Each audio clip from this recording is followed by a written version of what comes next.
ASMR. Je suis très heureux de vous retrouver ce soir pour une nouvelle vidéo ASMR. Et ce soir les amis, c'est avec une immense joie que j'ai le plaisir de vous proposer ma nouvelle acquisition en termes de microphone pour la chaîne YouTube.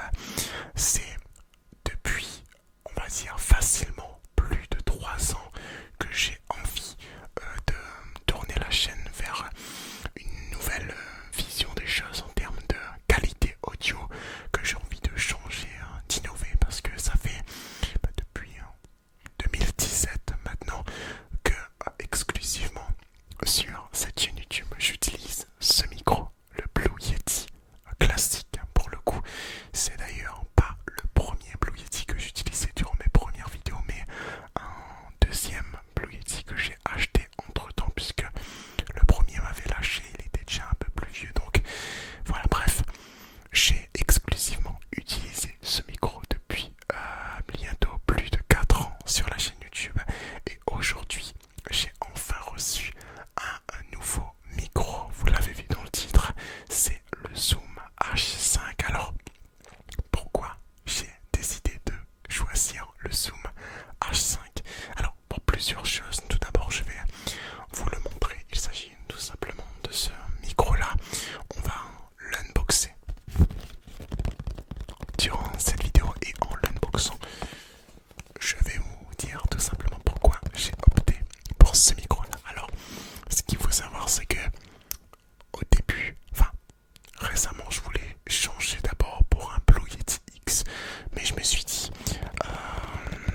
que c'était pas vraiment un bon choix, puisque mon but en prenant ce micro-là, c'est avant tout de pouvoir réussir à tourner plus facilement des vidéos en extérieur. Et avec ce micro-là, il n'y a pas besoin d'ordinateur, tout simplement pour record la voix.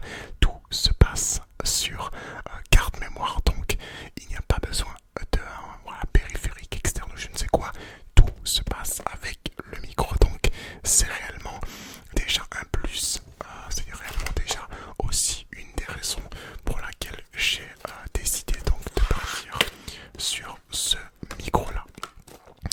Alors pourquoi maintenant le modèle H5 de Zoom?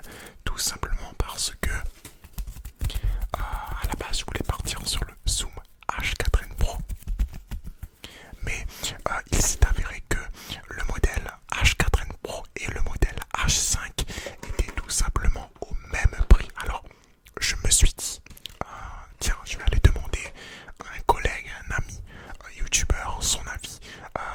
Qu'est-ce que selon lui, voilà, il est préférable d'acheter au même prix? Il m'a clairement dit le Zoom H5, c'est un AS Minotaur, donc qui m'a on va dire permis de faire le choix entre le Zoom H4n Pro et le Zoom H5, parce que clairement pour moi, prendre un nouveau micro, c'est changer réellement la qualité du son, et je pouvais pas me permettre de prendre un nouveau Blue Yeti pour avoir un son, on va dire, assez nuancé. Non, il me fallait un micro pour changer clairement les habitudes que vous avez sur la chaîne. Alors je vais essayer d'enlever, on va dire, le contenu du carton. On a ici les notices avec le contenu exact de tout ce qu'il y a dedans. On a le main unit, donc l'appareil, on a le XY micro, on a une petite boîte de protection, on a un câble USB pour pouvoir transférer directement les pistes audio sur l'ordinateur. Et hop, on a évidemment le micro, si je dis pas de bêtises, s'il veut bien venir. Comment il se ramène? Alors toc, donc il reste, ok, comme ceci. Donc on a tout d'abord une bonnette, et ça je ne savais pas qu'il y avait la bonnette dedans, donc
sub